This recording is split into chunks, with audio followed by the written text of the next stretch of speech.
ദേ വന്നു സ്നേഹക്കൂട്. എനിക്ക് സത്യത്തിൽ പുഞ്ചിരിക്കാൻ കഴിയില്ല. എൻ്റെ ഹൃദയം വിതുമ്പുകയാണ്. ഞാൻ അകത്ത് കരയുകയാണ്. രാം നാരായൺ ബാഗ്ലെ എന്ന് പറയുന്ന 31 വയസ്സുകാരനായ ഛത്തീസ്ഗഡിലെ ബിലാസ്പൂർ സ്വദേശിയായ ഇന്ത്യക്കാരനായ ആ ചെറുപ്പക്കാരൻ തൻ്റെ ഭാര്യയും മക്കളെയും പോറ്റാനായിട്ട് ഒരുപാട് സ്വപ്നങ്ങളുമായിട്ടാണ് അയാൾ കേരളത്തിലേക്ക് വന്നത്. അയാൾ ഒരു കുറ്റവും ചെയ്തിട്ടില്ല.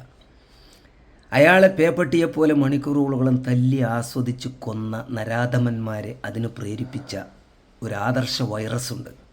അതിപ്പോൾ പടർന്ന് പിടിക്കുകയാണ് നമ്മുടെ ഇന്ത്യ ഒട്ടാകം.